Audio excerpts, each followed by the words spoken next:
significant other, your date, whoever you're dating, whoever your prospect is, if you're engaged, these questions is definitely for you. You have to answer these questions.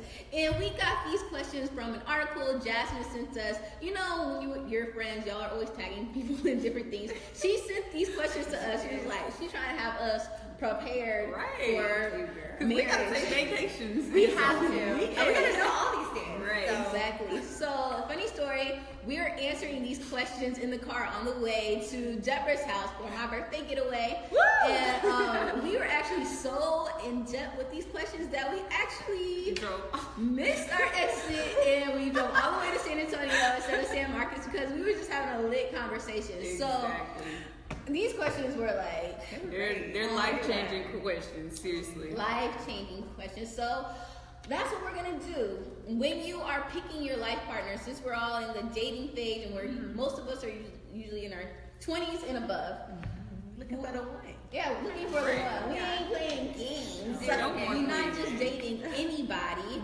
No. And even if you do want to play games, these are some questions you might need to know just to avoid sticky situations. Because someone might be trying to be serious with you, and you might just be trying to play games.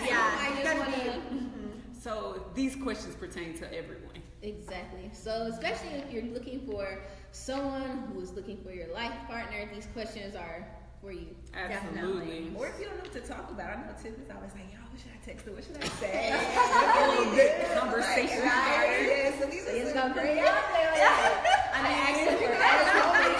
I'm sure she's not the only one. No. Asking their friends, what should I say, girl? Right. We've been talking about this for 5 minutes. I'm gonna switch it up. Don't be like, just take a risk.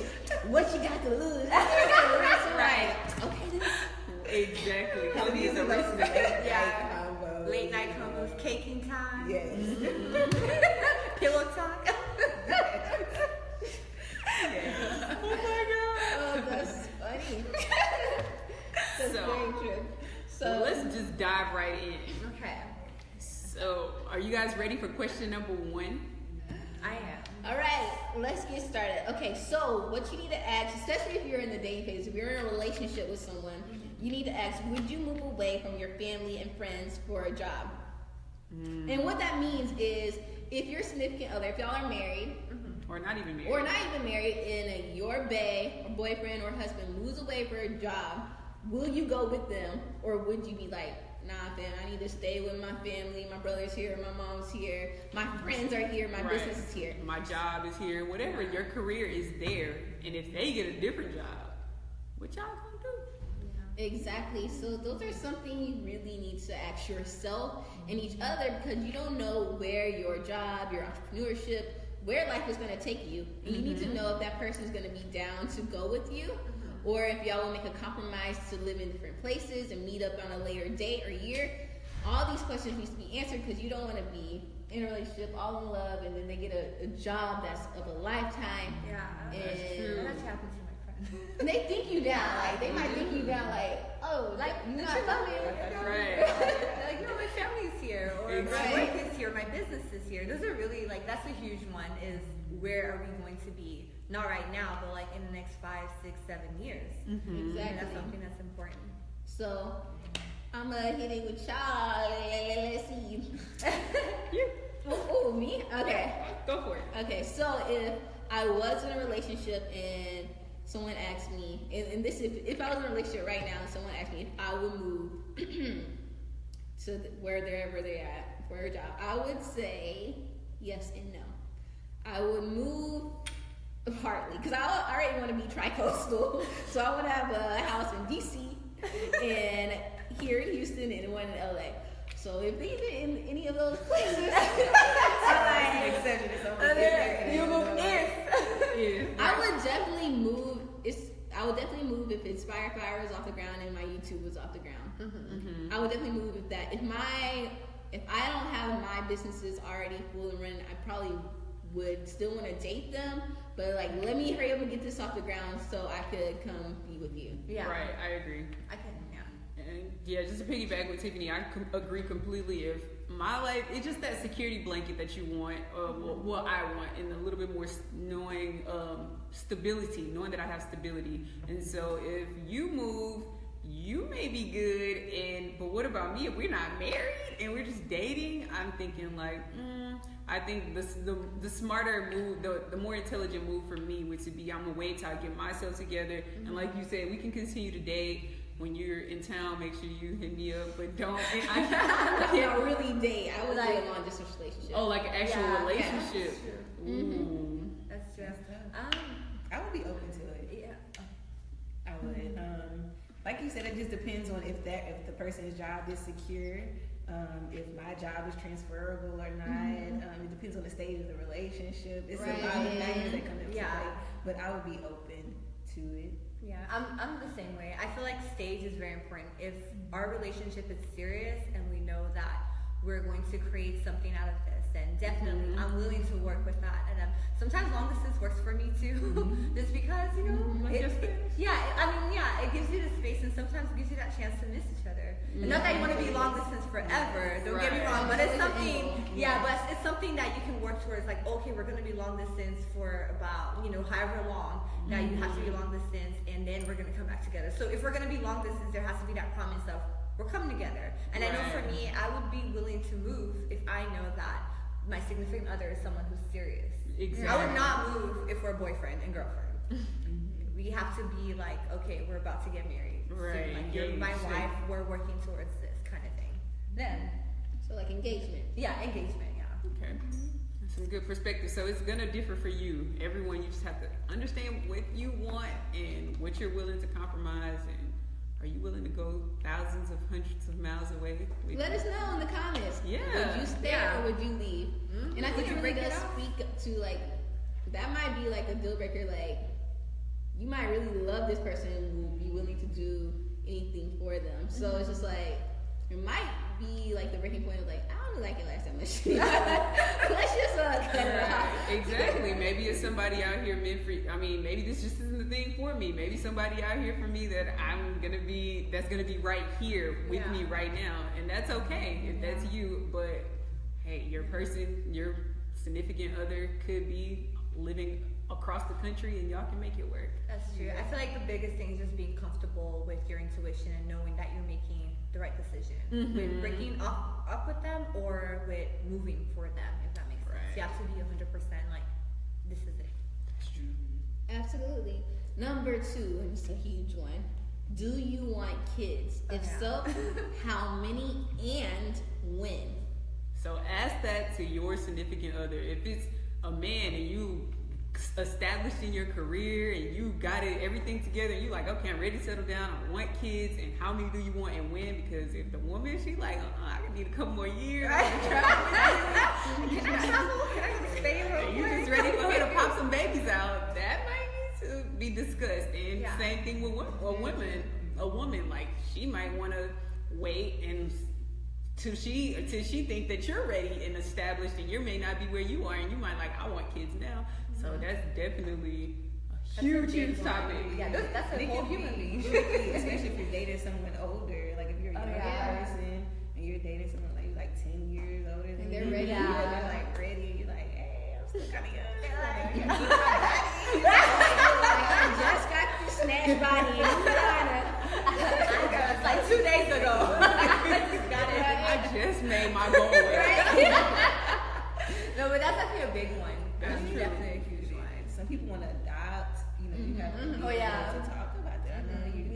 So, Yeah, it's another thing what they said, how many, because you might just want 2 or 1, and they might want to you popping out 7 or 10. Because people have different expectations of what their family's gonna look like. I grew up in a household where it was just me and my brother, and that's how many kids I want to have. I want to have a girl and boy if I could. Like, God, give me. But somebody coming from 7 children might want to have a big family as well. It just differs though. Like, and if you're well established, some people may think like, I have the finances to take care of my family, so why not have a whole football team? So you never know. Sometimes it's like that. And then there are some women that actually wants lots of children, and the man is like, whoa, honey, children cost money. So, you might want to talk about, and then that win part, because I think it's definitely important to understand the time that you will have the children, because you say you want kids next week, but that when maybe you want to have children when you finish school, or maybe you want to have children when you reach this certain amount of money in your bank account. Maybe you want to have children when you got promoted to this position. So that when is definitely true. So real quick. Answer. How many children? How many children? When do you want to have children? I know you do, but go ahead. Yes, I do want to have children. I want to have 3, maximum 2 is ideally. And when I would have them tomorrow if I was financially secure where I want to be. If I was financially secure where I want to be. So the faster I get my finances together, then I'll establish. To be a mother. Right? Yeah. You know my life. I know, girl. So whenever my finances is together and I'm established, my business is fully established. So we can get this thing on the ball talking about babies. Right? Are you listening? I'm playing. I'm gonna text real quick. I'm playing. 2, a girl and a boy, and I want to have them 2 years after I get married. So I can travel and date my mans. You right about that. Yeah. Yes. I'm the same. 2, no more than 3, and definitely a few years after marriage. Yeah. Definitely a few years after marriage, because we're gonna have fun. I'm waiting on my life. So we're gonna travel, and I guess how many? I want 3 or 4, and then I'm also open to adoption. So we'll see. Ooh. And you really have to ask, like, some people really don't want kids. And I know on the real, the lady, Jenny Mai, one of the hosts, she doesn't want to have kids. And she told her husband that, but now her husband's like, damn, I really do want kids. And that's now a conflict. And she's like, I really don't want kids. And she loves him so much, but she doesn't want him to not have kids. So it's like, if I have to leave my husband so he could be happy, then that's what I'm gonna do. So it's like, you have to believe when people say, I don't want kids. Don't be like just saying, like, oh, no, like you're gonna want kids in the future. No, you can't change their mind if they tell you that, and you can't expect them to change their mind. Yeah. So that's why this conversation is very important, because in the long run, it can break you up. And people change often. Yeah. Like, you get to change your mind, and sometimes, but you can't bank on that. Like, I was watching the show Jane the Virgin or whatever, and one of the actors, one of the characters, like, he was in love with the woman, and he was like, and she was like, I really don't want any more kids, because she was already like older, but he was like, no, I want kids with you. And she's like, no, I really don't want kids. Like, I'm a grandma, like, I don't want it, And he went on, like, for months, like, still in love with her, hoping that one day she's going to change her mind. And then when she didn't, after a year passed, he was, it was hard for him. So you can't have that false hope. If someone tells you right now, don't have that feeling like, tomorrow they're going to change their mind. No. Right. Yes, people change, but you can't bank on that. You have to trust in what you have right now. Right.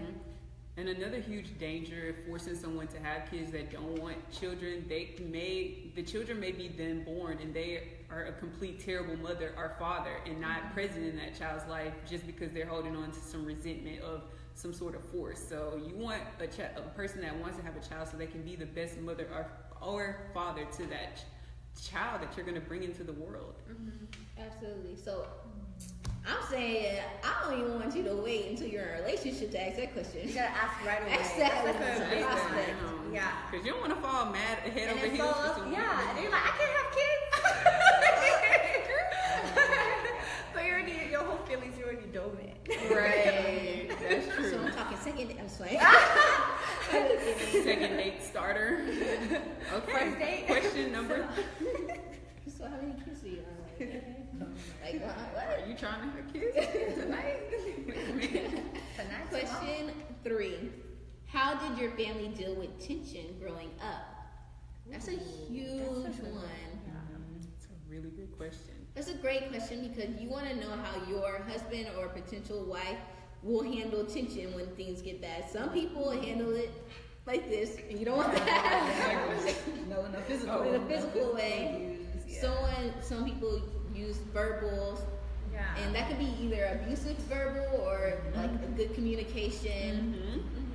So it's different ways, and you want to make sure y'all are compatible in that way. Y'all can compromise in that y'all's way is okay with each other. Exactly. And you know why I think that's even a great question to ask earlier on, because when you're dating someone, they're showing you the best version of themselves. They're not showing you like, you know, the stuff that they don't want you to know. So I think it's important to just have that freedom to ask this question, because you don't want to believe that they're one type of way, and then you never actually truly find out how they do, especially if you're not around their families that much. You don't know what their family dynamic is like. Like, you need to know, because you're marrying a person and their family and their baggage. Like, You're the whole family. You can spend time with their family so you can know what they are like and what they're around and what drama they have, because you can be with them. Yeah, that's true. Commit to that. Right. That is a great. Your kids are gonna have to be around them. Like, that's important. That's so true. I'm so happy that you said that, because just going back off of what you were saying, when a person is in their childhood, that's when we're most susceptible to picking up our habits. So that's kind of what has formed us, unless you become spiritually developed and able to break free of some of those bad habits. But that's on the top for another day. But long story short, that's kind of who they are naturally, subconsciously, without even knowing. And so if your mate, your significant other has been exposed to like just physical abuse or verbal abuse, when tension happens, and so like Deborah was just saying, when you first date someone, they show you the pretty side of themselves. So, but if you get into the heat of the moment and you never saw this side of them, that's just like, it's like, oh my gosh, I didn't even know you had that. Like, Brad, wait a minute, where's that goddamn this? Or like, woman, like, are you Diary of a Mad Black Woman Part 10? I thought you were an angel. Right. Exactly. And it's just like, that's why men be like, these women crazy out here.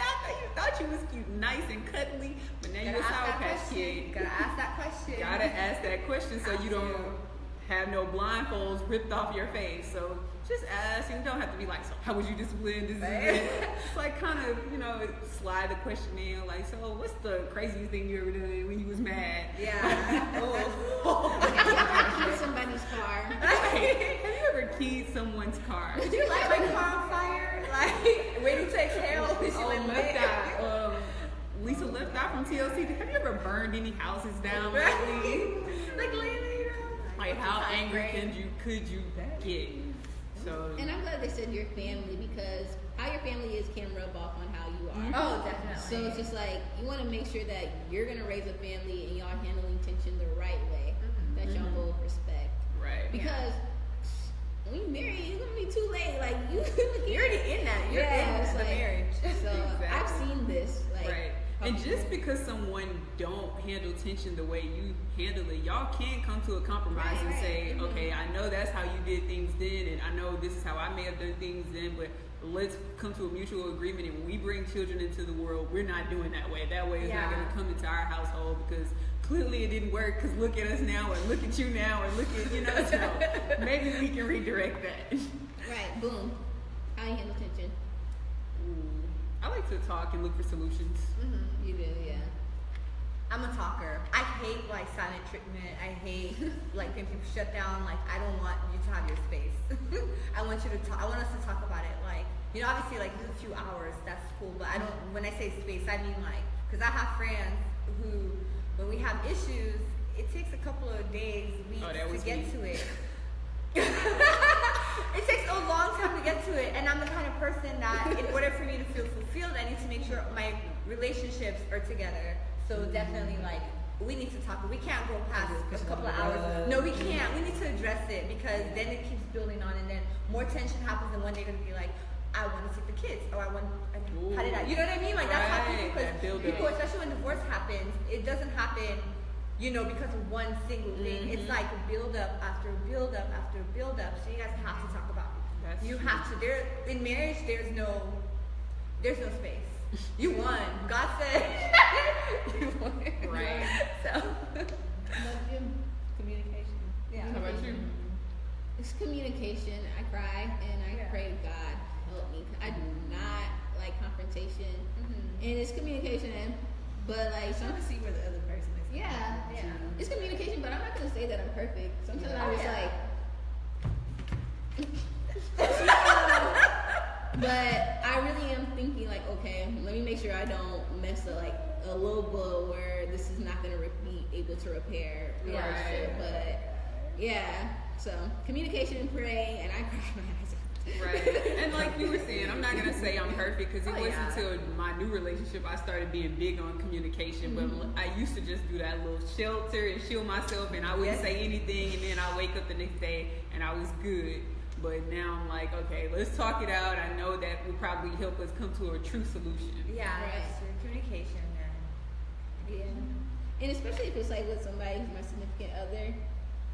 Like I have held it in, but I think in the whatever new relationship I get into, I think I'm gonna talk about it as soon as possible. You have to. And then think about it even like from a friendship perspective. You're not gonna be mad at Kobe and not like, you know what I mean, or something happens and you're not gonna want to talk to her about it. So like in your relationship, that's like the most intimate of all relationships. Like, and you need that transparency and that ability to communicate with that person. And if you feel like you can't, then you know probably have to revisit the relationship.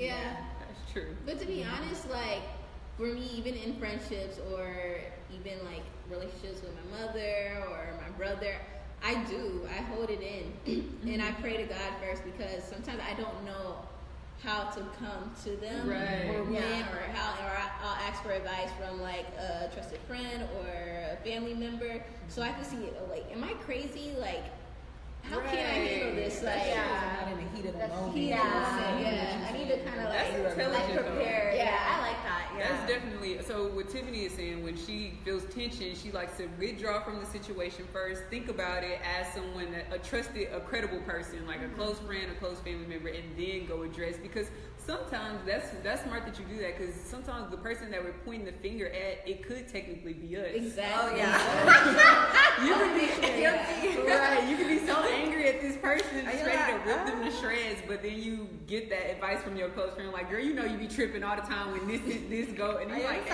I do be doing that, don't I? So, like, I hope you had to tell me, like, you're crazy ass. Like, yeah, I'm crazy. I thought I was saying. That's not even bad. Like, he didn't even do anything. I'm like, I was the one in the wrong. She's like, hey, babe, I have dinner for you. she was like all that, and like, and he did this, and he did it, and we're like,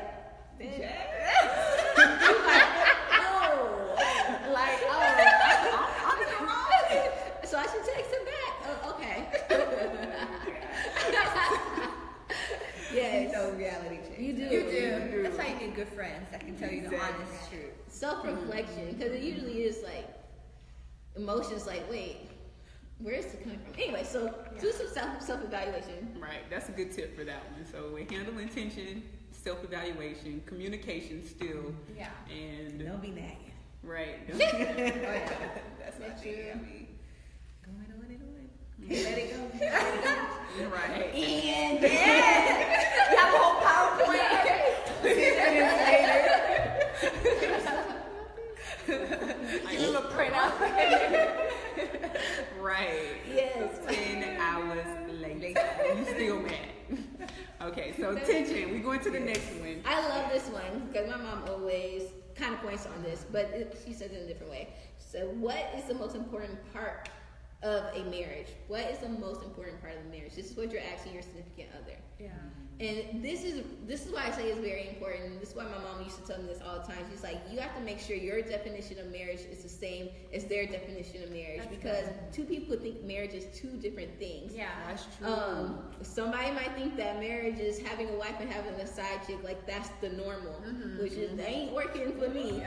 Or someone might not know that it's just like, oh, okay, I just have kids and I don't really have to be in their lives like that, or how am I supposed to treat a wife? Like, people don't know, like, or as a wife, I dating expect and marriage too, because some people feel like, oh, because we're married, we don't date anymore. Yeah, like, you know, so you need to. That's a big always date. Exactly. We were just talking about that. So you need to know your expectations of what marriage is, and that's why it's very important to know what's the most important thing about marriage. Yeah. So, do y'all want to dive into what y'all think? What y'all's most important thing is about marriage?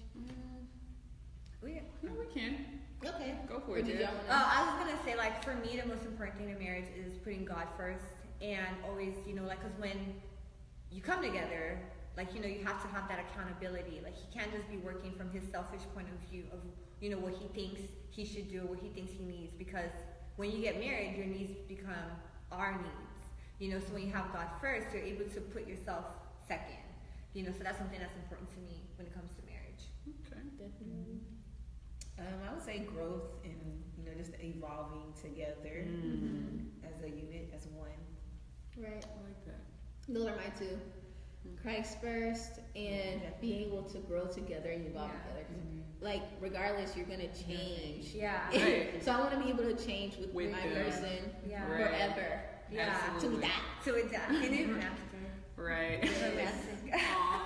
Yeah, I definitely think having spiritual compatibility is so important. Like, for real, for real. That growth, for sure. You want to grow together. Yeah, because you just don't want to wake up next to a stranger 10 years down in marriage and be like, who are you?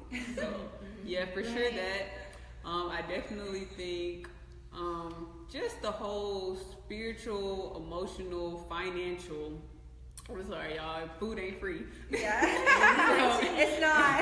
And I like to eat, and I like nice things. So I'm just saying, I like organic foods. So, but no, seriously, and even not saying you have to have all these things right now, but I know that there has to be a plan to actually want better in life. Like that's the whole thing of growing together. Yeah. So growing spiritually, mentally, emotionally, and financially is super important to me in marriage.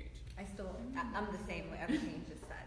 Faithfulness, like it's I have a whole list, girl. Yeah, I know the most important. We can nitpick, but you have to have a list, though. You have to actually take time to check yourself and ask yourself, okay, what does marriage mean for me? What am I comfortable in with my marriage? What am I willing to explore? So this is a question that you need to ask yourself too before you even have that conversation with your significant other. I almost feel like you need to. Like those two things are important, the most important things. But I think you need to share that list with your significant other. Like I expect faithfulness, loyalty, thoughtfulness. Like really, like because if y'all are gonna be in a lifelong relationship, or if y'all are getting serious, y'all need to know what y'all expect from each other. It's not just your list; it's his list. What do you expect from me? Because like you were saying, you always say like people love different ways. Some people like gifts. Some people like affirmations. So you need to figure out what that is for you and your baby. Right. And I love how you brought that up because I could be loving you the way I like. So if I love to hear nice words and I want to hear you tell me I'm beautiful every day, and you don't want me you want me to do nice things for you, like did you cook for me, or did you check on I don't know, did you take out the trash for me or something? So if I'm just sitting here telling you beautiful all day, are you telling me I'm beautiful all day, but the trash ain't took out? I don't care about that. The dishes not washed, the floor not vacuumed. Like it's just like okay, so you just gotta understand, and I got that from the book, the love language. Oh, I was just about to bring that up. Yeah, that's a big one. It's a big one. So, I think the 4 love languages was acts of kindness. So that is like washing car, taking out the trash, pumping gas, flowers. Doing thoughtful gestures. No, and there's one called with gift giving. So that's when you give like, hey babe, I was at the store and I saw something that reminded me of you, so I brought it back for you. Right. So, or you just come in the house and you see some roses, like, and then there's another one with the affirmation. So you like hearing you're very beautiful, or man, my man, you look handsome today. Or I need you to give me that stare. You been getting them squats in? Right, exactly. And then the physical touch. So some people just want to hold you and caress you and kiss you and be very affectionate with you. And then the other one is quality time.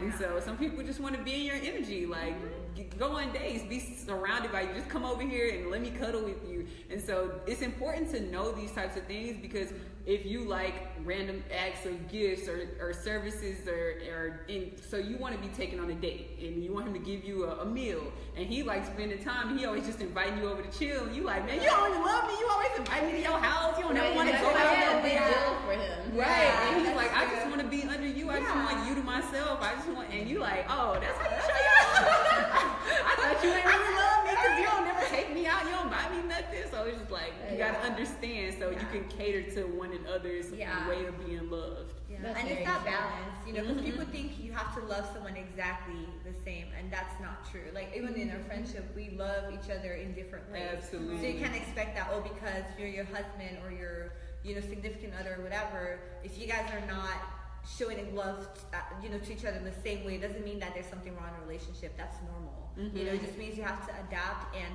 go the extra mile by showing them that you love them, by loving them the way they want to be loved. Right. It's that balance, guys. And that's why you're coming together, making this beautiful whole, a whole on top of a whole. Is there one of the languages like longing for like deep conversation? Because that's one of my big ones. I think that I could think be that's affirmation. I feel like that's under quality time. That's under quality time. Okay. Because sometimes I be giving quality time, but it's like I want to just be talking like I guess like I guess that's the quality in the time. The quality in the time. Right. It is a such thing as quality time and wasted time.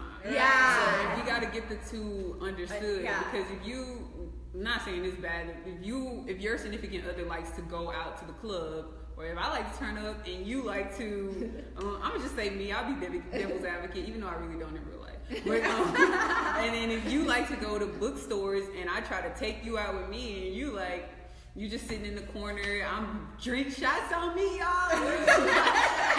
And you just sitting there like sipping your shot, like one shot on your app.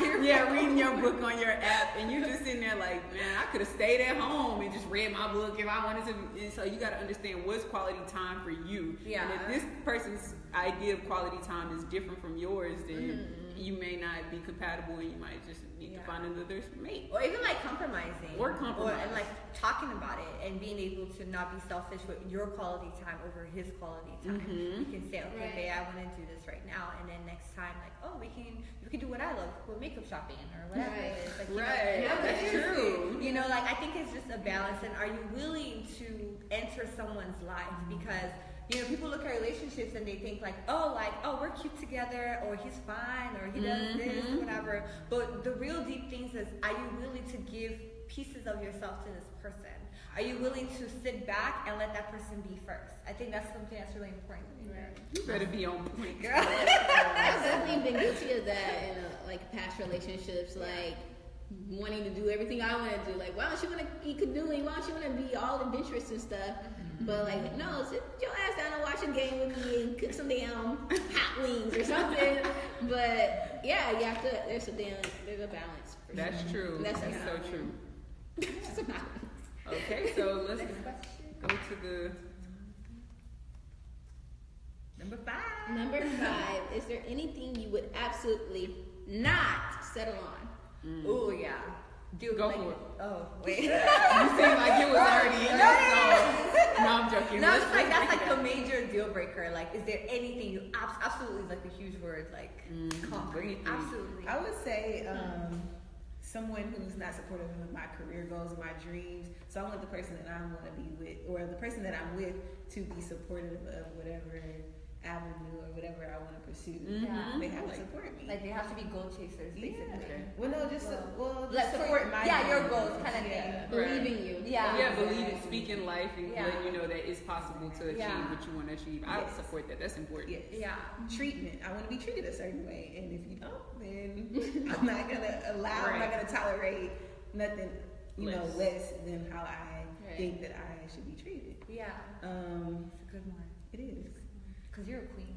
Yeah. Right. Royalty treatment only over here. Don't treat me like no peasant. You no.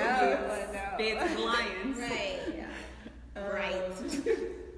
Someone who has the same core values, as me. Those are things that I can relate to that. Core values, definitely. Like, a relationship or Christ is something that's big for me. So that's like an absolute, like, we have to both be chasing God on our own and having, that relationship. And then also, like, growth. We can't be stagnant, because I'm always starting something new every day. So you have to have the ability to keep up with me, and I want to have the ability to keep up with you too. So I want someone who is, I said because I'm single. But you still want them. Oh yeah, I do, yeah. I want someone who is willing to, chase their dreams and challenge themselves daily. Like, for me, every day I wake up, I see a day as another opportunity to grow. I don't want someone who's like, nah, I'm gonna be comfortable here, because seconds turns into minutes, and then into hours, and then into days, and then weeks, and then months, and then years, and then life, and then that's who you are. And I can't afford to be with someone who doesn't have that growth mentality that's going. So I think that's an absolute big one. And you know, when I look at my parents and the kind of relationship they have, I want a man who's gonna date me while I'm pregnant. I want a man who's gonna date me while we're together, while it's just us in the house. I want a man who's gonna date me when we're 50 years and about to retire, but not really because we're hustling. We're gonna be comfortable, but you know what I mean? Like, I want a man to date me forever. I don't want you to think like because you have my attention and you kind of have my heart, because that's what my mom always says. You kind of have my heart. You need to work for it every day. My mom never told my dad yes. She said, "Are you gonna marry me in quantity and quality?" Meaning, are you gonna marry my quality of who I am? Are you gonna marry me as I quantify or as, you know, whatever, basically? So I think that's like something that's big. And they have like 7 kids. They like, we all grown, but he's still chasing after her, and that's something I absolutely need, is someone who has that mindset. I love that. What's yours? That's deep. Mine is definitely, you have to be ambitious, like you said, forever. Yeah. You have to be ambitious. I don't like being comfortable. I just want to be getting it, and like you said, supportive of my dreams. Really believe in me. Someone who could pour into me. Someone who could help me grow, and I help them grow. That's something that's so important to me. We have to be able to grow together, and I can't be the one feeding into you over and over again and letting me be empty. I need you to feed into me. We need to feed into each other constantly. Constantly. Okay. So very ambitious, and someone who could pour into me, life into me. I need that. That's like and treatment. But like that's my, like, if you can't do that, if you can't fill me up, if you can't speak life into me, if you can't lead me, I need a man who can lead me, because I'm crazy. We're alpha females. I'm very I'm this I have like a plan. I need someone who can lead me. I don't want to lead nobody. Because we're not designed to do that. We're really not. Yeah, y'all stole everything. I second, third, 10th, all that. Like, pretty much, no, seriously, I don't want to sound repetitive, and just for the sake of time, y'all are everything y'all said, and I can't add anything to that.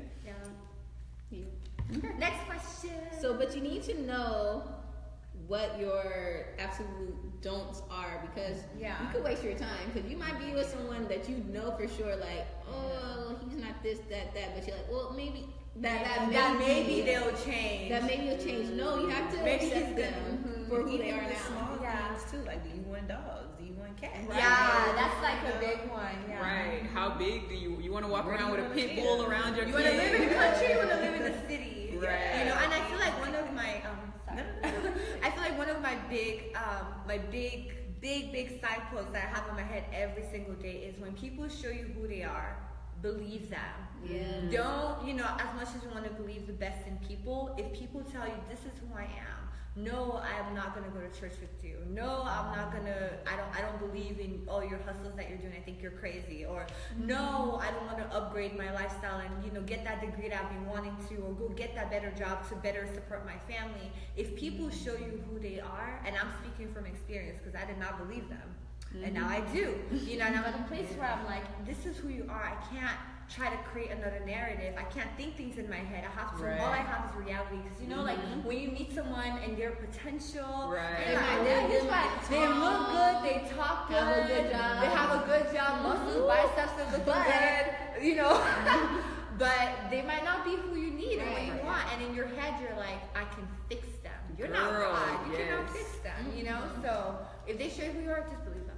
And to elaborate on that really quick, I was speaking to this lady the other day in the mall, and she was telling me that same thing. She was like, I know this is going to sound crazy, and I think I told you this story.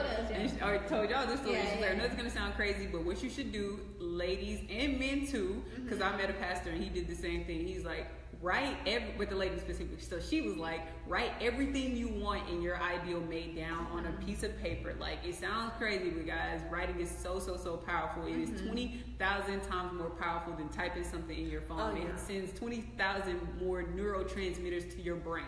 So write the things down, and she's like, write the list. Stick to that list, and when you meet somebody along your list, like potential, and they show you that they are not who you say they're not, saying you can't, if they're on your absolute deal breakers, then don't try to force them and make them be like, oh, but you got so much potential.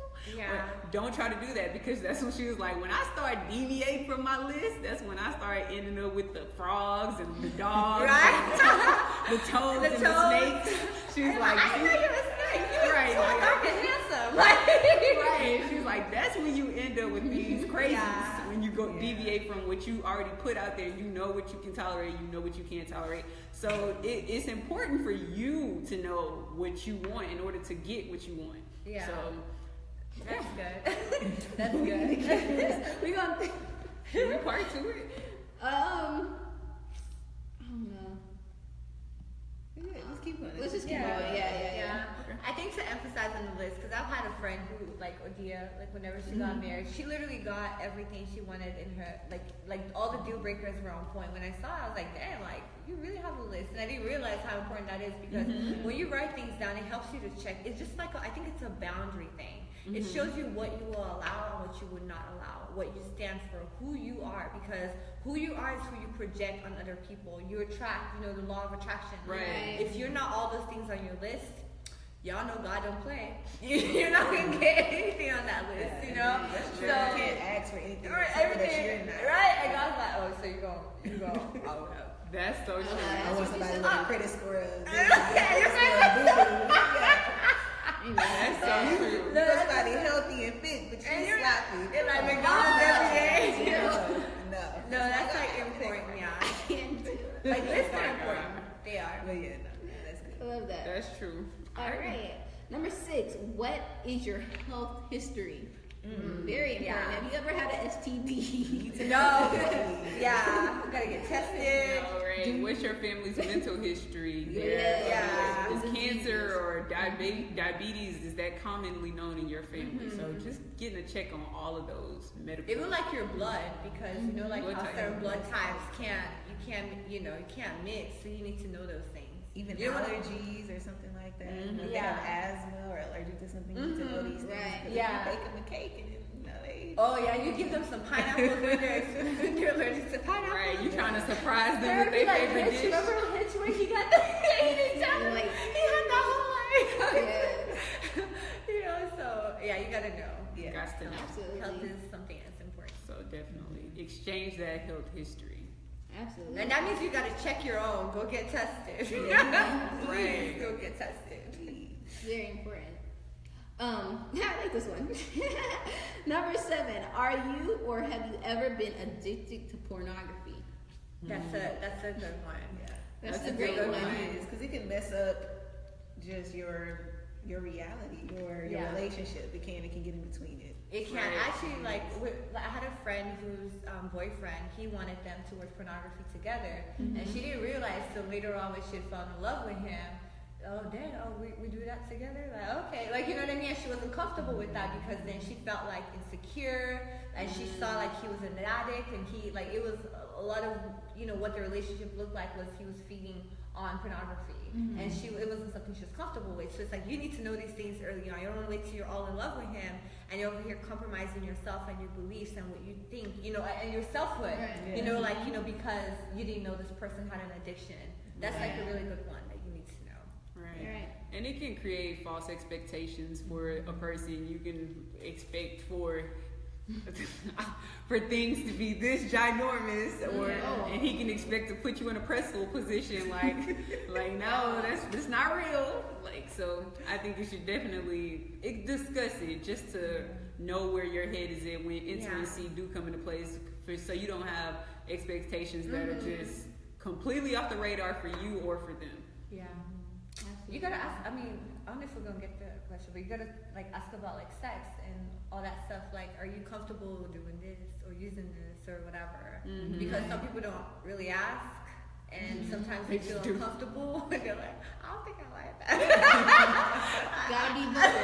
Don't put that there. Right? Like, no, seriously. But that's something you wanna talk about. You don't wanna wait till the heat of the moment where so you have to, you gotta talk about it and say, okay, this is what I want. Because remember, I went to that the sex talk, whatever I went to with my friend. Yeah. We talked about that. That was a big thing. Like, you know, a lot of the married couples are like, what their just counselor, assume. they assume like, oh, my wife is gonna be okay. Like, I am like, you know, she's gonna let me do this and do that. There's just some things like sex shouldn't make you feel like uncomfortable. If you don't feel comfortable, then something's wrong, and y'all just talk about it. Right. Talk It's not about it. supposed to. Absolutely. And I would say talk about other addictions too. You know, are you addicted to drugs? Yeah. Oh, yeah. Have you ever been addicted to drugs? Yeah. Yeah. So anything. Any addictions. Right. McDonald's. Right. 20-piece chicken nuggets. Right. Addiction. That's true. I just love Why that. is there chicken nuggets in my bed? Oh, I Yeah. just see it sounds like in a restaurant.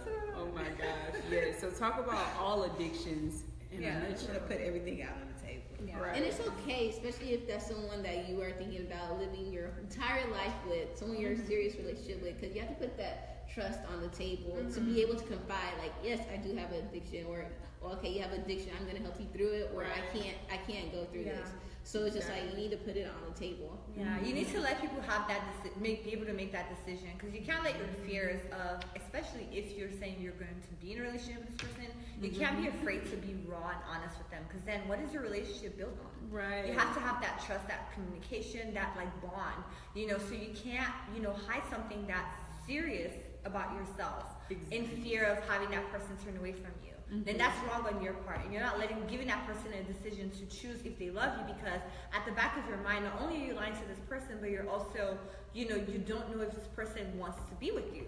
So you're always gonna have that fear, and no relationship should ever be based on fear, especially an intimate relationship like that. You cannot have it based on fear, you know. So you can't be selfish because you love this person and want them to, you know, you want them to be with you. You have to be honest, because you know, there's nothing authentic about lying, or lying by omission, not just blatantly lying, but just not telling that this is something you struggle with. Like, I think that's a healthy, and once you do confide in that person is yours, you're gonna take your relationship to a whole different realm. And maybe that's the reason why God brought you guys together.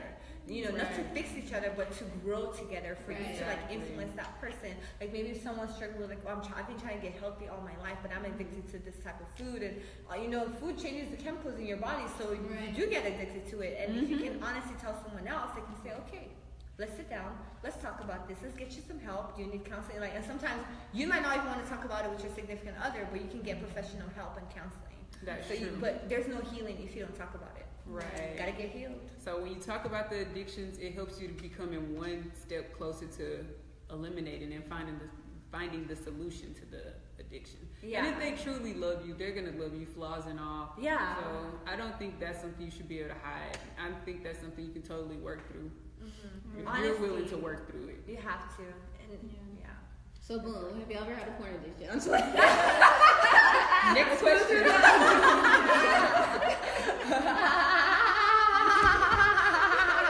I mean, if y'all want to be real, that's fine. What, number 8, and we already talked about this. What is your love language? So you just want to recap it real quick, Jazz? Real quick, I don't even know if it's 4 anymore. No, I think it's 5 Yeah. love languages. And so the 5 love languages are, what is it? Words of affirmation. Words of affirmation. It's physical touch. Yeah, Physical touch. Yeah. Gifts. Quality time. And There's one more. Giving. Wait, no, we were said that. Gifts. did we say affirmation? Yeah. Acts of service. Acts of service. That's mine. That's Acts mine. of service. Yeah. Right. And So we so- already basically went through it. Yeah, we already went through it. I didn't give a little description. Yeah, words of affirmation is when you're speaking, you're affirming to them, telling them great things, speaking life into them. Gift giving is you're giving gifts to them, simple as that. Touch is hug, being affectionate with that person. What's the other ones? Acts of service, that's when you're doing things for your partner, showing them that you care, just doing little chores around the house. The next one is, I think quality time. And when you're just spending that quality time, whether it's at a meal, taking them out for dinner, or just, hanging out with them in the confinements of your own house, binge watching on Netflix. So. Right. And I can just say honestly that I would like all 5 love languages. You should take the test to find out yours, though. I've taken the test before, but I forgot what it was. But I feel like I need all of them. Right. So if you Mine is Google, quality time. Yeah, Google it and you can type in the 5 love languages? 5 love languages. The 5 love languages. There's a book on it too. Yeah, and read the book. I heard it's really good. I need to read it. It really is. Yeah, and it explores like every single element. It makes you understand yourself and what you need and how to communicate, like, you know, like how to help your partner with whatever like they need and what their love. It's like it goes more in depth with like everything. Right. So if you're just tuning in, we did discuss the 5 love languages a little bit earlier in the podcast. So go back, rewind it to like the 15-minute mark, and we got it. We went in. Yeah, it's so important. Okay, so number 9 is, how were you disciplined as a child? And I'm just gonna add on to this. And how do you plan to discipline your child? Oh, that's discipline. Because some people might not be okay with the rod, and some people might not be okay with using workouts. A girl, gotta get the bill. And some people might not be okay with, you know, with the. I want to punish my kids with workouts, so that way they get. Because that's what my mom did. My mom would be like, "Oh yeah, this is on Angonaiti." Okay, and then you do like chair position. You do the chair position. You're like, but you like they're getting good, but you don't know when you're young. You don't know like your action. It's like a double discipline. It's like you're teaching them how to build endurance, but then you're also kind of like punishing them at the same time. So like I think like it's important to know how does your partner plan to discipline your kids. Right. I think that's totally very, very important, and I kind of think that kind of goes back to earlier when we was talking about how they deal with conflict. I want to say tension. How you deal with tension. So I think it's talking things out, and if you are gonna. I'm gonna whoop my kids, but so if you are gonna whoop the child, don't just beat them out of your own anger, because sometimes I think parents can take their frustration out on whoopings. So I think you definitely should explain to them why you are getting this whooping, why you're getting this pop, why I'm going to have to use corporate punishment, and that's just with all forms of punishment. And so I will be using their rod in my household, and I'm going to be doing a lot of conversating and conversing. Quiet time. My dad would just make us lay down and like, and we'll be like, we just lay down and we couldn't move, and we're just like, we couldn't talk, and he'll put us in this weird position. Oh my god. It was so fun. Oh my gosh. My mom would be like, no, B, don't do that. And then when we got older, my mom was like, Gartana. That's like the stuff we used to make the wooden spoon. Yeah, the wooden spoon. I was like, hey, what'd you do? I'm like, oh my god. But another funny one that Jarvis's mom used when they were growing up is she used to make them when they got in trouble at school, she took out all their clothes in the closet, all their clothes out their drawers, and made them like refold and reorganize the whole thing. So I was wondering why when I went to his house, like he's such a neat freak, like all his clothes are like bam, bam, bam, bam. This I'm like he's like the whole master's degree in folding, like PhD. I was like, dang, you were like, it's like look better than a retail store here. I'm like, you're the world's perfect clothes folder. I'm like, so that's a good way to make sure your children are neat and tidy. Yeah. And I think I got grounded like that. We used to have to clean like every cleaning every day is clean. You want to be in trouble? You're clean time. It's like, bro, why am I washing that? No one has washed it. How long? Right. Why am I washing the wall? Like, it looks like they're clean. They're white. Like, no, you gotta keep washing them. Right. So, how do you plan on disciplining your child? That's good. Yeah. And I think it also goes into like, sometimes you'll have different roles as parents. Yeah. Like, I feel like I won't. You're the comforter. I feel like you're like, wait till your daddy get home though. Wait till your daddy. So it's like, you want to know if y'all are both going to be comforters, or if one's going to do the spanking or be more harder, or just kind of have to talk that out, because sometimes people aren't on the same page, because like you might want to discipline the child and the other person's like not on it. It's like, that's probably going to be me. And that could be confusing for the kids, because then they're, you need consistency when you're growing up. But it's also a conflict for parents as well, because sometimes it's like, hey, why didn't you have my back on this? Or why did you take it too far? So you always want to be on the same level. That's when communication that's tough. That's true. Yeah. Okay. Exactly. So talk that out. All right. I like this one. Number 10, how involved do you want to be with my family? Oh, that's a good one. Yeah. I think that's one of my deal breakers too. Like the person has to be, compatible with my family and my friends. Yeah. I mean, I spend a lot of time with my family and my friends, so that person has to mesh well with them too. Yeah, exactly. Definitely. I agree. You share holidays with your families. Yeah. You share very intimate moments with your families and friends. So you definitely, it's like you're bringing in another family member. So you want them to, everything to flow well. You don't want it to be tension in those those huge periods of time that you have to spend with the other. Yeah.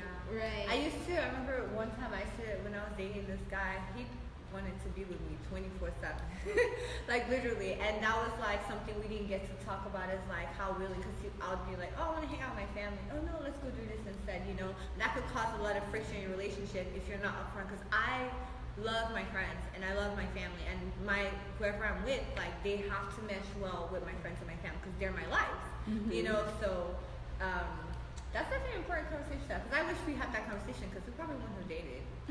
I didn't realize what I was signing myself up for. Yeah. I was like, what? I can't be with my friends.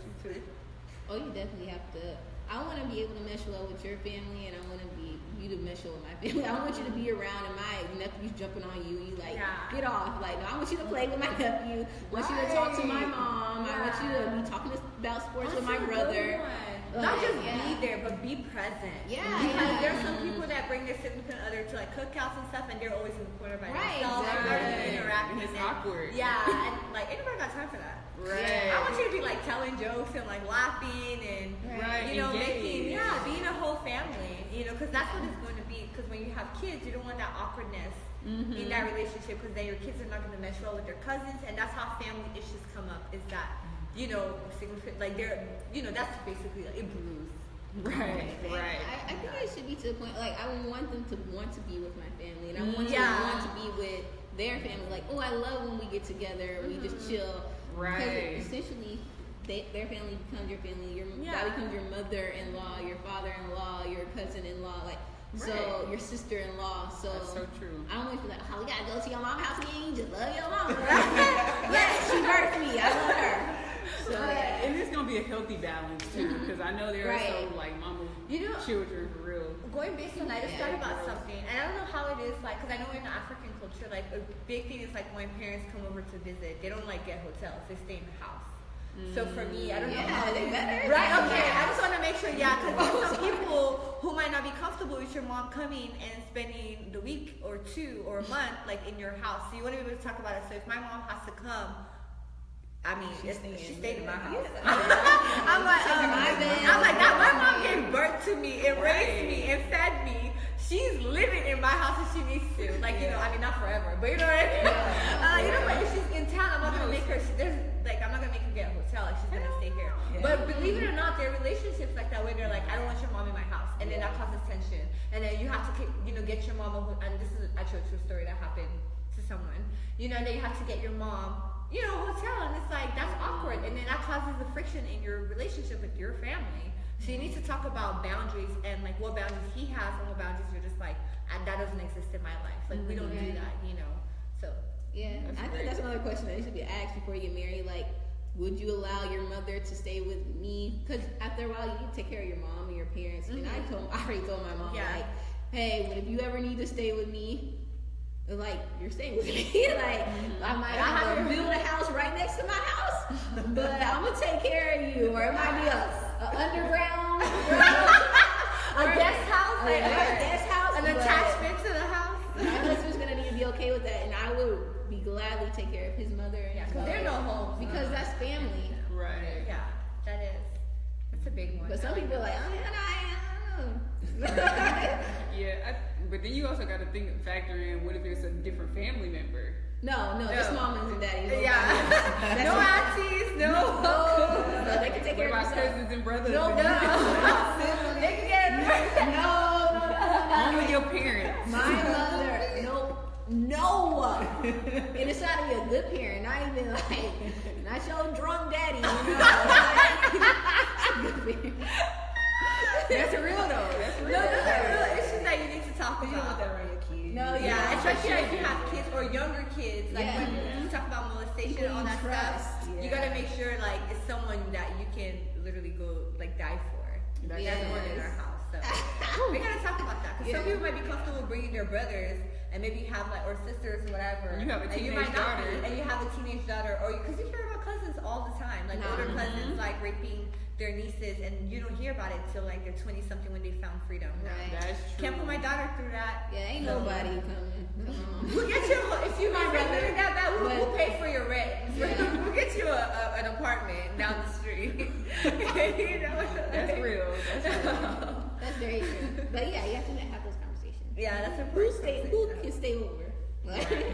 Cause you might think just because mama, everybody welcome this. No. Mama would take all of us. So You know, moms are just special. They carried you for 9 months. Right. And they birthed you. Nah. They have a free pass. They get everything. You want my car, mama? Here you go. Okay. You want my things? okay, next one. We almost done. We're about to wrap up shortly. We got a couple more questions. Okay, I like this one. How did you celebrate birthdays? We did them big. Yeah. Right. Cake. Y'all always have one big. Yeah. Right, Go because all out. that's true. It's important to know because your significant other may be used to y'all going all out. We blocking the whole street off and we turning up. Oh, yeah. Everybody in the family. Right. We cooking 9 pounds of food, well, 99 pounds of food. And like we just decking it out. Like birthday is more important than any other holiday. Forget Christmas. Right. Forget New Year's. It is like that. It's your birthday. Or your family could just be like, I called you and wished you happy birthday, and that's enough because I remembered your birthday. So you need to understand, like, just so your partner don't go into your birthday treating you like they've been treated in their birthdays and thinking that it's okay because they may not be doing it out of harm. They may just be like, this is what I'm used to doing. So I didn't know you wanted me to go all out, and then you may go all out. And they be like, what's all this for? Like it's just my birthday. Because I've met somebody like they was like, he's like, you just doing too much. And she's like, but it's your birthday. And he's like, no, just a simple card and a cake will be fine. A small helicopter. This is a small yacht. Right. This is some life. Like, right. I just wanted to eat like tacos. Why you fly everybody from Nigeria down? Like, how much does this cost you? Right. So address that with your partner and understand how they like to celebrate their birthday so you can make sure they're satisfied because it is their day. Mm-hmm. You don't do too much and you don't do too little. That's true. That's a good one. That's true. That's true. Next question. And how you celebrate your kid's birthday. Oh yeah. You know, 1 year is gonna be my kid's You already know birthday. she gonna have a little. Going all out for my All kids. out every year. We're gonna have a theme every year. No, girl, I'm down. That's how my family was. It was someone's birthday every month. Day. It was. So how many birthdays is there? Oh, this is so funny. We talked about this one. Number 12. Would you be willing to share bank accounts? Very important. I say yes. But would you be sure? But then I can still have my own personal bank account as well. Yeah. I'm not saying nothing because I'm gonna sound like a bad person. Oh yeah, go ahead and say. You know I love what? her Say answer. it. I love Say her it. There's answer. someone out there feeling the same way too. No, you gotta inspire those. I love that. I kind of agree with this too. My thing is, like I told y'all earlier, I want a man who can lead. I'm gonna make a lot of money, but I'm gonna need him to make a lot of money too. Like way more money than Right, what you like make. a lot of money. But I say, my money, like what I say, your money is my money and my money is my money. So I don't know, I just feel some type of way if we have a joint account and it's my birthday and then you're like, oh yeah, babe, I got you this new car out of our bank account. Like what, like, I just bought the car. Like I bought You the can have car. your shared one and then your personal one. Yes, we can have my personal one. And ours. No, it ain't no R in her. It's her money is her money, I mean, and I can his have money a is card her to money. That's his what she account. Like, if he wants to give me a card to his account, cool. So you want to have access to their account. said. No, this is what she's saying. She's saying there is no joint account at all. It's Her just your account account, is her account, and and then his account is her account too. Yeah, I see. So Yeah, but I wouldn't be. Y'all know me. I'm not the one to yeah, she's like not gonna manipulate manipulate or abuse it. I would probably always use So my money. you're gonna say, hey, I'm about to buy these shoes. You know. Yeah, I don't want to have to be calling anybody asking. And I'm really a stickler with money too, so Yeah. I don't want to be looking at our bank statement and I'm like, why you buy this, and that? Like, cool, you buy what you want, I'm gonna buy what I want. And when gifts comes, you pay for the house. I'm just gonna pay for the groceries. And sometimes that does work because there are a lot of men who want to. They're like, I don't want your money. Right. You know what I mean? Like they have their own account. They're like, you have your job. You know, you do what you want to do, but I'm the man of this household. Like, this is my money kind of thing. So I don't think that's bad, to be honest. Like, I don't, because some people are like, what are you saying? Like, you're selfish, but I'm like, at the end of the day, like, he asked you to marry him. Right. He asked you to marry him, so. Like, if you make, a certain amount, then okay, you're going to have to pay that amount. I pay this. And if you're making, 70%, you put in for 70% of the bills. I put in for the 30, It should be according to your income. Yes. Yeah, and I think we have to agree on it, definitely. Right. You have to definitely talk about it. You take care of the mortgage, I take care of the light bill. You take care of daycare, I take care just split it up. But if you just balling out of control, and you just looking to be somebody's knight in shining armor, Tiffany's your girl. Come marry No, her. it's not even like that. Cause y'all know how I am with money. Like, I'm not, and I would be on a date and I would pull out my card or I would buy stuff for a man or something like that. But it's just like you said, like if he has I would want him to have the money to take care of everything. I'm not saying that I wouldn't. I want to care to bring something to the table. Yeah, you don't want to have to. I think what you're saying is you don't want to have to carry that burden of leading. It's not even that. It's just like if I had an option, I would be like, I don't mind paying for bills or anything or going half or half. I'd just rather me feel very secure and protected. Like, I have my own. I can do anything, but I want you to. So like he has to take care of it. Right. Like, you don't want to. I get what you're saying. But I wouldn't have him like your dad. I wouldn't have. Yeah, that's kind of like my dad. Like, because my dad, like he takes care of the family. Obviously, my mom is there and she does help and stuff, but she doesn't have to. Right. You know what I mean? I think that's what you're saying. So right. She does what she wants to do, but ultimately, my dad takes care of everything. Right. I mean, I wouldn't have him out there struggling. Like, I wouldn't be like, you're making $30,000. Not like that. No. I will help you out, but I feel like. I'm sorry. I think it's just like being protected and not. Right. Like, I understand. A provider. A provider, basically. Yeah. I've seen people like that who they just take care of they woman, and I'm just like that. And I still want to be a boss. It's like you want to be a boss that doesn't have to work. Like it's like you don't have to. You're not like having to bring in something. Yeah. I get what you're saying. I understand that. But like, I'll help you grow to be like that CEO. Like, I will be with you. I get what you're saying. To be in like, we don't have to start off paying for everything, but you gonna get there if you want to. Like, I got like 45 minutes. But I hope y'all understand what I'm saying. I'm not a gold digger. No, she's not. She's far from that. Yeah, no. Tiffany got money. Buku money. She does. But okay. Next question. Sharing accounts. Are you? Yeah, you need to answer. Yeah. All that to say is joint accounts or no joint accounts in your relationship? Ask that question. Because finances, we can make it seem like they don't really matter, but they do. And most divorces are actually based on financial issues. 63% so you need to talk about it's about money. Mm-hmm. It's about spending money or not having money or money roles and financial roles. Right. So you guys need to hash that down in the beginning. Like, you gonna provide for me, or are we doing, like, what are we doing? Do I need a job? Or even if you even, there's some people who are like, I don't want to work, I want to be a stay-at-home mom. And your husband or your your significant other is like, no, like, I was banking on you working. That could be an issue because your dream was to be a stay-at-home mom, and now he's interrupting your life, trying to say you gotta get a job when you don't want a job. Okay, you already got your job as a mom. Right. So that's something that's super important too. Right. I think I want to change like what I'm saying. I think it's based on. That's the mentality that I want my man to have. Like, I want to take care of you and the kids.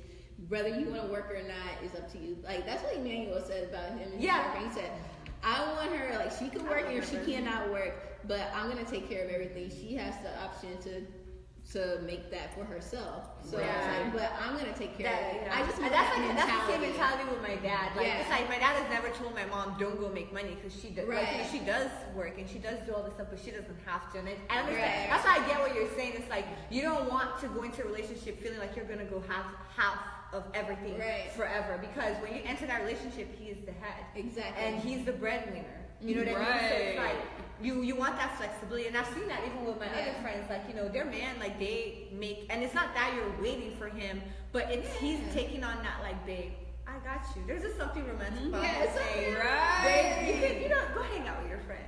Yes. Okay. It would eliminate a lot of conflict down the line. Yeah. But okay, I see what you're saying. I love it. I agree. I think you're talking more of a mentality. I don't want you to It's be more like, of a mental thing than Right, and just because you start off not balling, don't mean 5 years down the line you're not gonna like, keep the what's family. I just remember him saying that. I was like, yeah, no, he did. He did. That's That's why he's the one who started that saying, "My wife's money is her money, and my money is her money." Yeah, he did say that. Shout out to I'll take him. notes. Right? That's what I'm talking about. Right. Yes, Lord Jesus. What kind of lifestyle? Well, 13. We're almost there. What kind of lifestyle do you want to have? So you. I want to, like I said in the past, I want to grow with that person. I want to continue to learn that person, and travel. Yeah. Definitely lifestyle. I want us to be comfortable.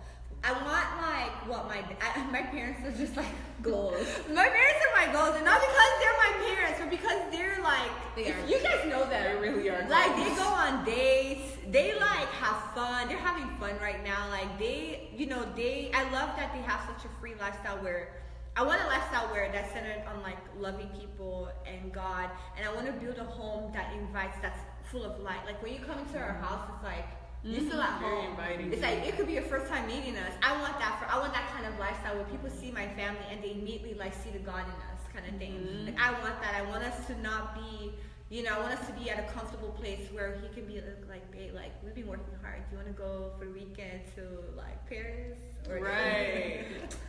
They say no more. Let me pack my 10 suitcases. I want that kind of.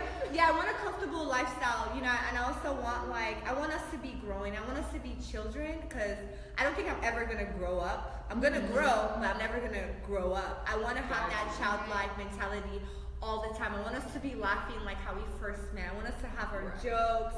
I want our children to like fall in love with our relationship story and be like, I want my daughters to be like, I want a man like my husband, and my sons to be like, I want a wife like my mom. So that's the kind of lifestyle that I want.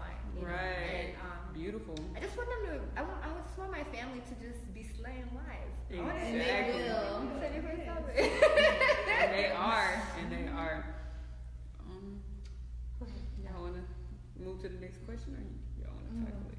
I was just gonna say, like, very important to like when you said like traveling and things of that nature, because some people. I was talking to this lady the other day, and she said that her husband goes and flies to London for work and stuff like that. And I was thinking to myself, shoot, if that was my husband, I'd be flying with him. And she's like, I would never fly out of the country. So why, like, you want to make sure you're with someone who is like compatible with you, who wants to travel the world. Some people don't even want to get on planes. Yeah. Some people don't just want to stay right here. And there's nothing wrong with that. Yeah. Like, you need to make sure. That's true. You need to make sure y'all's lifestyles are going to be compatible. You might want to live in the city. He might want to live in the country. You might be fast paced. He might be toned down. And y'all got to see if y'all be able to compromise with that. Right. Yeah. So that's why that comes up, lifestyle. Oh yeah, because See if you can rock with that lifestyle. Like, I'm not trying to live in the country. No. Right. Yeah. I want to be able to go for vacation. Yeah, you yeah. take your children to Disney World and Disneyland. Yeah, do those right. kind of family activities. Exactly. Yeah,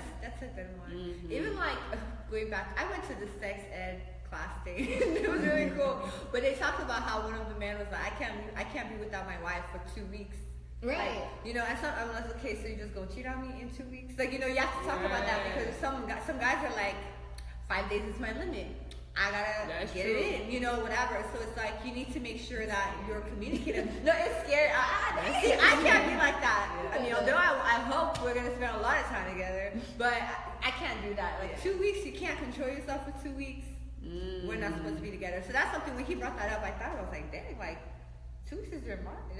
Like it's like because what happens when your wife has to go travel? Or you have to go travel. What happens when your schedules are mixed up? And then I think about my parents that were in the long distance for what? How many years? Like, you know what I mean? Like, what happens then? So that's stuff that you want to be able to talk about and hash down. Like, that's true. And with even like with our businesses, it's like in the future we will be traveling a lot, and you have to know if your man is going to be okay with y'all being gone, or can he come along, or how long you're going to be gone for, and is he down for that lifestyle of you always being gone? Me personally, I could be without without a person for a long time and be in a relationship. I learned that about myself.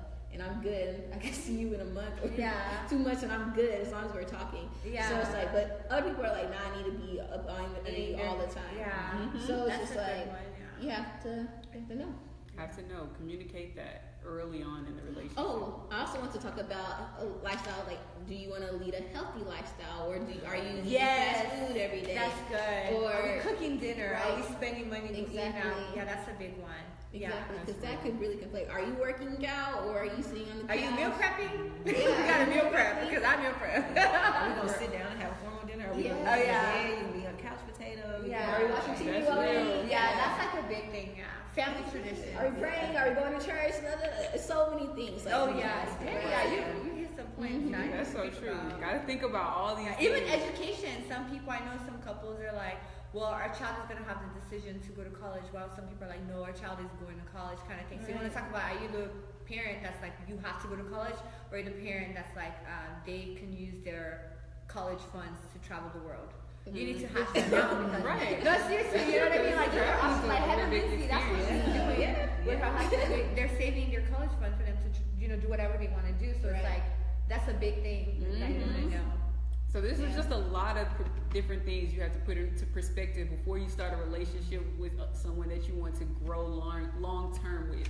So these are really great tips and tools. And lastly, we finally got to the last one. I'm so glad y'all stuck with us. Thank you. Thank you for sticking it out. To the last question. The last question. And I hope you're asking these questions to your significant other, or keeping those in mind, because these are very important, especially before you get into a marriage. Absolutely. And even while you're in a serious relationship. Even sometimes before you get into the series, when you guys start talking about getting serious, you need to hash down all of this. I'm pulling it out. I'm like, number 1. Date number 3. Okay, let's talk about this real quick before I start falling in love with you and I want to make your babies or whatever. I'm liking you a little too much. Let me pull out my hand. Reality check. Kind of. Right. We'll even link to these questions. Oh, yeah, definitely. Okay, last one. What does it mean to be in love? Because people have different, like marriage, people have different definitions of what marriage is, and people have different definitions of what love is. Yeah. So. Right, because you have to think about it. A guy can be like, well, I'm providing everything for you. I'm paying all the bills, so why do I need to be affectionate? Why do I need to surprise you with gifts if I'm taking care of all of this? So you got to understand, or the woman may say, well, I'm always cooking, I'm always cleaning, I'm always doing this. But so she's like, but are you backing that thing up for me? Exactly. I ain't slept with you in how long? You a real good mom. No, that's a good one. That's right, exactly. That's a good one. So understand what love means to you and to your significant other. Yeah, and even for me, like I feel like love is definitely deeper than an emotion. Like I have people who, my students, they would talk to me about their little love or whatever. They're like, oh well, I don't feel this way, I don't do this, and I'm like, why? And sometimes we attach love as a feeling, although there is that feeling that comes with love. But I really believe that love is a decision. It's a commitment that you're making to this person. You're saying, think about the vows, like richer or poorer, like death do us part, all that stuff. Like you want to make sure that you're loving that person for who they are, not who they could be. Not for what they make you, they make you feel. But you want to love the person as they are. You have to have that definition for yourself, and and even with love, like how many times a week we gonna have sex or a day? Like we gonna have a lunch break? No, you need to know, like what are we gonna do? Like are we gonna how are we gonna coordinate this? Because some people gonna get it in every day. Some people twice a day. Some people 5 times a week. Some people they're like I'm comfortable with 1 or 2. So you need to be like because you don't want to be mounting on him and he's like but okay. No, we good. Okay. So you don't want to be like, he's he's like, oh babe, like you're too much. You know, you want to make sure like you're communicating, like, okay, I love you. We're in a love relationship. This is what I expect in our marriage. This is what I expect in a relationship. This is what I expect, you know, whatever. Like, I think that you have to have those defined. But I know for me, I know that love is a choice because there are going to be hard moments. You know, we're not perfect. You know, like I've seen it in the lives of like my friends. I've seen it in the life of my family, my parents, like going through so much. But they've made the decision that they love each other. And that commitment is what has gotten them through all the craziness that's happened over the past 20 years, you know? So that's something that's really important. Like, love is not a feeling. Right. Because you can have chemistry with anybody. Literally, you can like speed dating, you can like, you know, laugh and flirt and, you know, like talk to You're talk. absolutely right. You know, but when it comes to love, real love, like I am with you till death do us part kind of thing, you need to make sure that you know what that means to you. Right. I completely agree with that. And we supposed to do this a long time ago about the 3 types of love. Do y'all remember them? Oh Fellatio, something like that. Agape. So the Eros love is like the love you have with your erotic. No, I thought that was the one. Okay, well, long story short, it's 3 types of love. Only one I really know is agape love, and that's the love you're talking about. That's a choice. Yeah. But so you have the brotherly love, you have the romantic love, and once that romantic love kind of dies out, and it's not saying it's gonna die, you can always constantly rekindle it. That's why it's important to constantly date the person. Don't just get complacent with the relationship. And then the person changes too, so you gotta keep dating them. Exactly, but the ultimate love we want to strive for, and it was talked about back in, I want to say a couple of centuries ago, that human beings, we were not capable of the agape, unconditional love, because we're so selfish. And we want, like, if you stop stimulating me, then I don't love you anymore. Or if you stop doing what I want you to do to me, then I'm not going to love you anymore. Yeah. And so you want to get to the point to where you can love someone, flaws and all. And not saying, I mean, if you see, and this is in the boyfriend, girlfriend stage, you may love someone, and if they're treating you illly, then I can still love you, but from afar. You may not be healthy for me. But when you're in a relationship, you want to get to reach the point to where you love someone so much you wouldn't even want to hurt them or compromise their feelings because of your own selfishness. So definitely think we want to all strive for that unconditional agape love. But what does love mean to you? That's good. I don't know if love is a choice. But maybe I just don't know. Because I love a lot. And I feel like it's a choice. I don't even think that love can keep you in a relationship. Because you could love someone and they not be for you. Yeah, right. I think that's where that choice. I think that's where that choice comes in. Is like choosing to be with that person, because you can like love is very intense. It's very dynamic. It's very hard to define. When I think about love, I think about God as love, and God is very hard to define. You know, so that's the same way like with love. You know, but even like with loving someone that you know is wrong for you. I think sometimes that's why that love is a choice. It's a choice to be with that person, you know what I mean? Or it's a choice to let them go because and love them from afar. So maybe the act of love. Yeah, the act of So I think that should be just broken down, because I think I think working on it in the marriage is what keeps people together, and not essentially because I feel like love can always be there. Yeah. And that is your choice, or whether to be there or not, but not whether to love someone or not. Yeah. Because you might be always loving. Yeah, you can love someone and not, not be comfortable where they are. Exactly. In their lives, or maybe their lifestyle or something has changed. Right. You know?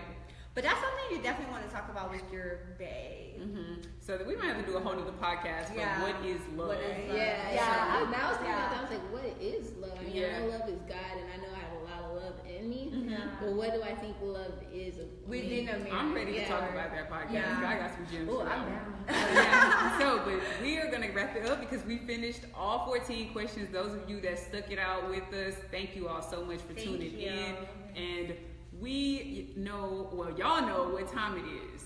Affirmation time. It's affirmation time. It's affirmation time. It is affirmation time. And if this is your first time tuning in to the Inspire Fire Soul Feeling podcast, we always ended up with the thing called affirmation. And so what are affirmations? Affirmations are any positive statement that you use to transform your life for the better.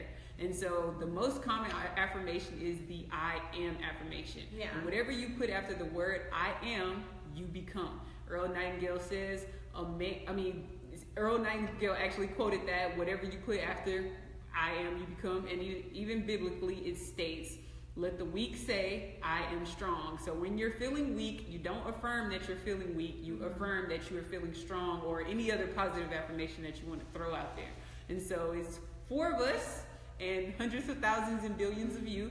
So you say your affirmations, or put them in the comment below, or slide in our DMs and DM your affirmations to us. Yeah. And we're just going to get started.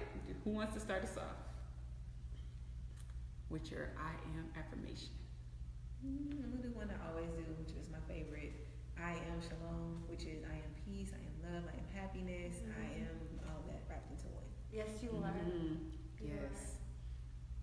That's your brother's name. Oh yeah, he is peace. Aww. I say mine every single day. I am love, I am joy, I am peace. I am an amazing legal professional because I know I'm gonna get that job. Yes, you are. I am free and beyond financially stable. Yeah. That means I'm getting money doing what I love. Yeah. And I am the best version of myself. Yes. So thank you all once again so much for tuning in. Thank you. In case you haven't liked this page, go ahead and click the like button. Just one click. No getting these gems for free. Right. And let them know about how many of our other amazing adult podcasts. We have 16 podcasts that are on SoundCloud. So just go to soundcloud.com/soulfeeling, or you can just go into YouTube and we have Inspire Fire. Make sure you just type Inspire Fire as together, not separated. Inspire Fire, and we will pop right up. And all of our podcasts are there, and we're live like this. So share this with your friends.